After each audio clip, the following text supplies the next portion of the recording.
Joining us now on the Menard Studio hotline, we finally got him. We got Kevin Bowen, Colts.com. It's been a crazy week up in Indianapolis. Like he got a job or something. Yeah, like he's just laying around up there, like he's got something better to do. A smooth ride into the bye week, but I should have known better. Well, let's get right to it then, Kevin. You can find Kevin's work as a featured writer on Colts.com, also on Twitter at KBowenColts, of course. Obviously, the news out of Indianapolis, it came down right as we were wrapping up our show on, I think, Tuesday it was. That Pep Hamilton is no longer the offensive coordinator with the Colts. The decision was made that they needed to go in a different direction. What has the reaction from the players been in regards to Hamilton's firing? I think, obviously, human nature for guys like Andrew Luck and Griff Whalen and Kobe Flynn are guys that have known Pep really since their days back at Stanford. Definitely, I think a gut check was kind of what Andrew Luck called it, because I think the first time that you go through this, and that's what Andrew Luck is dealing with right now, it's his first, firing per se that he's had to deal with. There is a bit of a gut check and a bit of an initial shock, but then at the same time, you've got so many veterans in that locker room that have been through it, and, a lot of guys on this coaching staff that have been through different stages of this. They have to realize that the beat goes on, and you got to go on when you're facing the Denver defense on Sunday. So I think there was some initial shock there, and Tuesday was the players' day off, and that's when, guys obviously were informed of this, and now that they've been back on the practice field here for two days, I think things are back to normal as it can be, just with a different voice instructing the offense out there. So, like I said, it's never easy to deal with, and it's certainly not easy when you're facing a defense in Denver that's putting out just historical numbers here in 2015. Well, you mentioned Andrew Luck, obviously, is the first time he's had. Pep was his, I believe, third offensive coordinator, if memory serves me correctly. The other ones had left on their own doing, Bruce Arians being one of them, of course, as he took that job out in Arizona and is doing very well out there. But Luck and Hamilton have a long history together, as you mentioned. Do you get the impression that maybe Luck is putting some of the burden of Hamilton's firing on himself, like maybe it's his fault?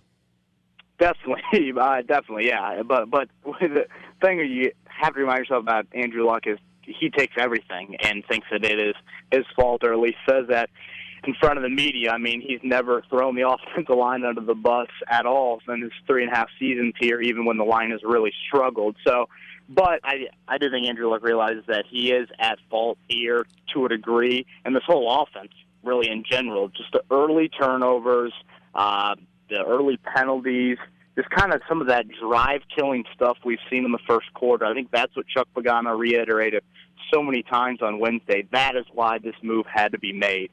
It was, the 20-0 deficit against the Saints. It was the 10-0 deficit on Monday night against the Panthers. I mean, this offense has only had one first down in the first quarter of the past 2 weeks, and that was Ahmad Bradshaw just running like a madman on that third and 10 against the Panthers on Monday night. So that was the thing. It was, yes, Andrew Luck's turnovers have played into this firing, but at the same time, this offense in general has really, really struggled coming out of the gate in several games this year, dating back to the start of the season.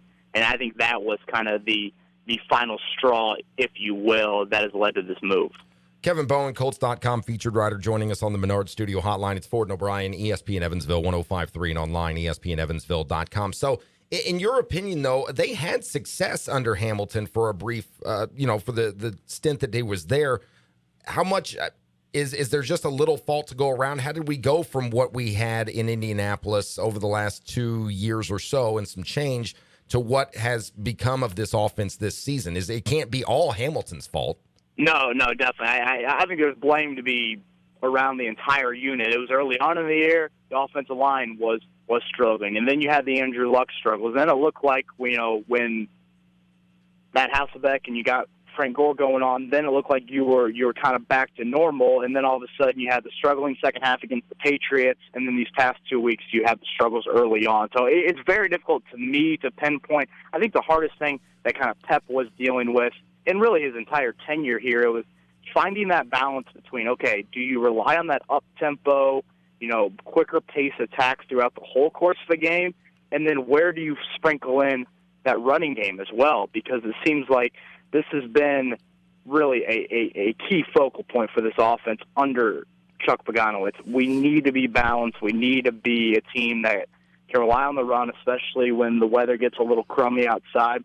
And Frank Gore has shown signs of that here in 2015, but then you've had to abandon it so early in games. So I think that balance, finding where, okay, pound the rock and you want to be able to win games via the run, but then at the same time you've had your most offensive success, it seems like, from that high-tempo attack. So I think finding that and deciding when and where to employ those, I think, was kind of the most difficult thing for Hamilton to really get a grasp on. And this year it's been seen, and this quarterback play obviously has not been anywhere near it's been when Pep was a coordinator in 2013 or 2014 as well. But I think that's kind of the hardest thing to pinpoint right now, is finding that offensive balance from running the football with Frank Gore to then, okay, is this fourth quarter success a fluke, or is this something that needs to be tried throughout the whole 4 quarters of a game?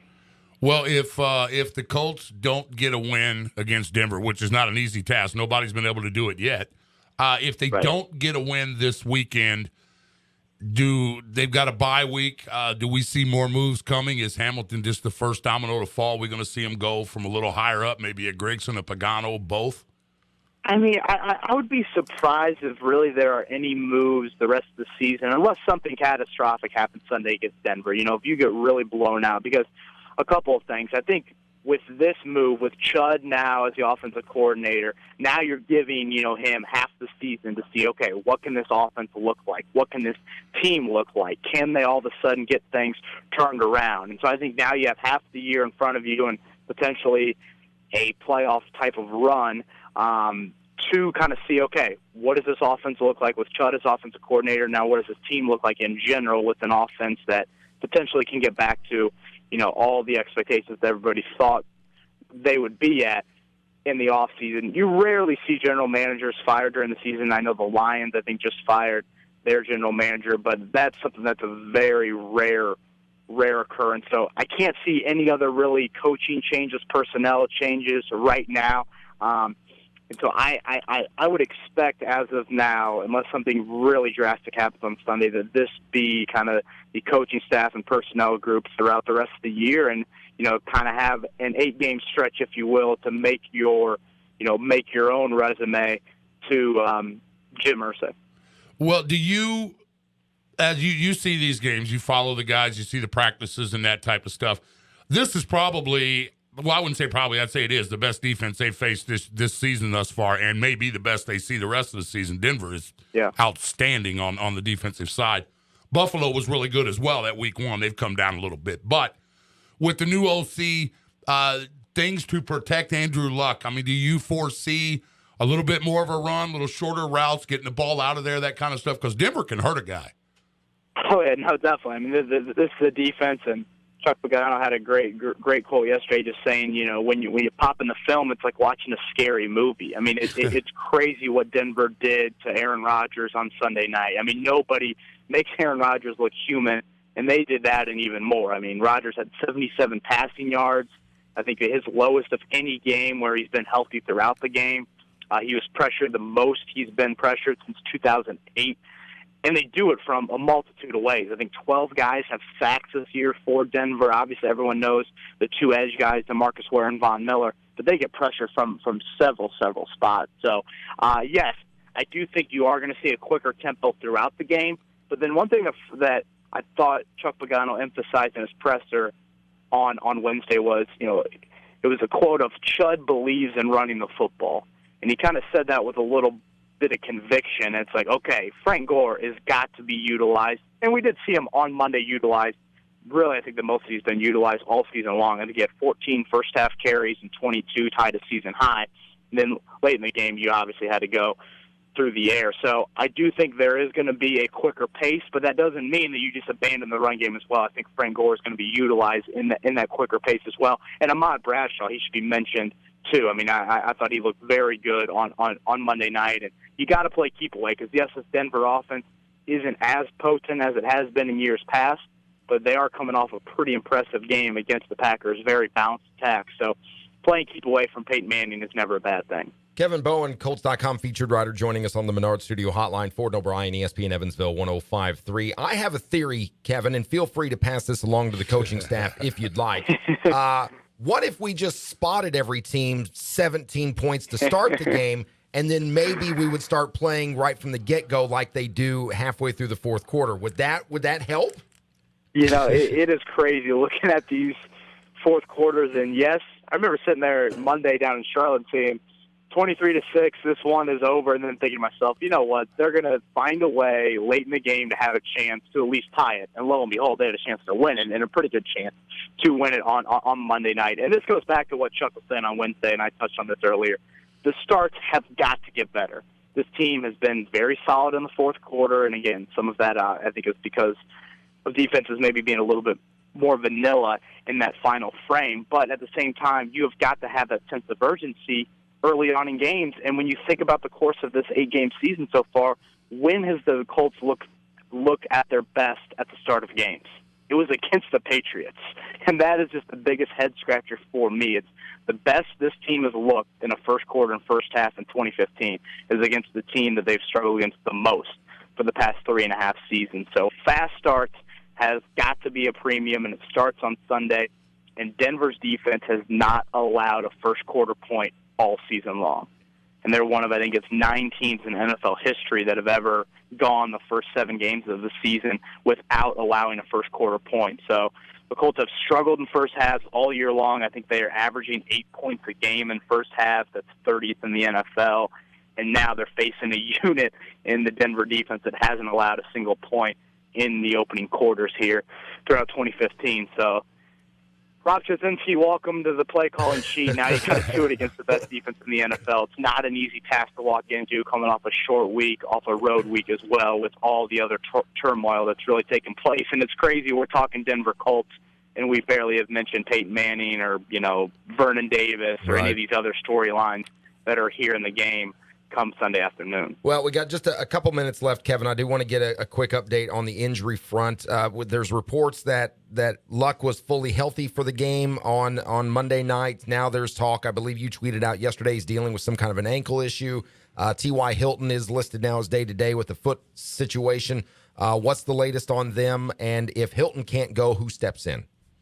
Yeah, let's start with Luck. He was back on the practice field today. I think he had his ankle taped, it looked like on Wednesday. I want to say it was his left ankle. I thought he had a few kind of awkward runs on Monday night, and thought if that, maybe could have been just a field because the conditions at Bank of America Stadium was obviously not ideal from a field standpoint with all the rain. But I don't think it's anything serious. It might hinder him a little bit in his scrambling, but I don't think anything too significant. I fully expect him to play on Sunday. The T.Y. Hilton concern, I think, is the real concern. It's, okay, he was in a walking boot, a left foot walking boot on Monday night, leaving the locker room. Did not practice, isn't present at practice on Wednesday or Thursday.